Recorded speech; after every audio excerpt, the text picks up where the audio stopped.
নমস্কার, আমার নাম প্রসেনজিৎ মণ্ডল। আমি শিকড় সিডের প্রতিনিধি।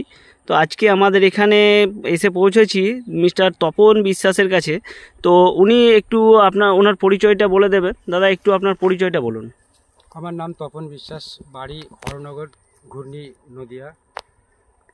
এই ধানটা আমি লাগিয়েছি 18 জানুয়ারি 2025-এ। এর নাম মিনিকেট মাল্লিক। মানে আপনি ধানটা লাগিয়েছেন 18 জানুয়ারি। ধানটা হচ্ছে আমাদের মালিক ধান, মানে শিকড় সিডের মালিক। হ্যাঁ, শিকড় সিডের মালিক লাগিয়েছেন। শিকড় সিডের মালিক লাগিয়ে আপনি লাগিয়েছেন। আর আশেপাশে কি ধান লাগানো আছে আপনার এই পাশটায় দেখতে পাচ্ছি? পাশে আছে মিনিকেটের শতাব্দী, মানে শতাব্দী মিনিকেট আছে।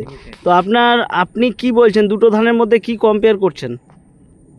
ধানের মধ্যে তো প্রচুর মানে ডিফারেন্স আছে। আর যেই ধানের পাশ দিয়ে যাচ্ছে সবাই বলছে খুবই ভালো ধান, এই মাল্লিক কোম্পানির এই ধানটা। দেখা যাক ফলনে গিয়ে কি হয়, তবে ধান খুবই ভালো। সবাই এই কথাই বলছে, খুব এই মাঠের মধ্যে সেরা ধান।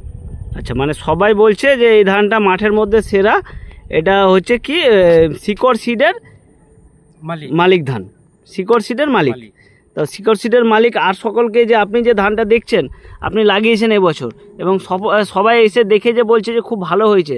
তো সবাই কি পরের বছর লাগাবে বলে আপনাকে বলছে? হ্যাঁ, সবাই এখন থেকে বলছে কোথা থেকে বীজ নিয়েছিলে, কি ধান। আচ্ছা, আপনি বীজটা কোথা থেকে নিয়েছিলেন?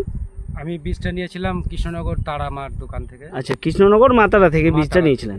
আচ্ছা, ঠিক আছে দাদা, ধন্যবাদ।